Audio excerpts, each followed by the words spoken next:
ஒரு சித்தர் ஜீவ சமாதியாகி இப்ப பாம்பாவும் பல்லியாவும் இங்க வரவங்களை ஆசீர்வதிக்கிறாரு. இன்னைக்கு நாம ஆறுமுக சுவாமி சித்தரோட மடத்துக்கு தான் வந்திருக்கோம். சாட்சிநாத சுவாமி கோயில் இருக்க திருப்பரம்பையன்ற ஊர்ல தான் இருக்கு. இது எங்க பாட்டி ஊர் தான். அதனால எனக்கு இந்த மடத்தோட பழைய வரலாறு தெரியலனாலும் கடைசியா நடந்த 15 வருஷ வரலாறு தெரியும். அதை சொல்றேன், நீங்களும் தெரிஞ்சுக்கோங்க. இங்க இருக்க இந்த சித்தர் ஸ்ரீலங்கால இருக்க யாழ்ப்பாணத்துல பிறந்து எல்லா கோயிலையும் தரிசனம் பண்ணிட்டு கடைசியா இங்க இருக்க சாட்சிநாதர் கோயிலையும் தரிசனம் முடிச்சுட்டு இங்கேயே ஜீவ சமாதி அடைந்தார். முன்னாடி வழிபாடு நடத்தி இடையில அப்படியே விட்டுட்டாங்க.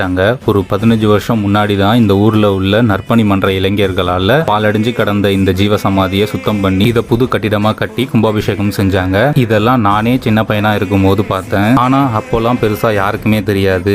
இப்போ ஒரு 5-6 வருஷமா தான் இது பிரபலமா இருக்கு. வெளியூர்ல இருந்தும் மக்கள் வராங்க இப்போலாம். காரணம், நாம வேண்டத இந்த சித்தர் பாம்பாவும் பல்லியாவும் வந்து கேட்டு அதை நடத்தி கொடுப்பாருன்னு ஒரு நம்பிக்கை. முடிஞ்சா நீங்களும் வந்து வேண்டி பாருங்க. இது மாதிரி இன்னும் பல வரலாறு தெரிஞ்சுக்க நம்ம பேஜை மறக்காம ஃபாலோ பண்ணிக்கோங்க.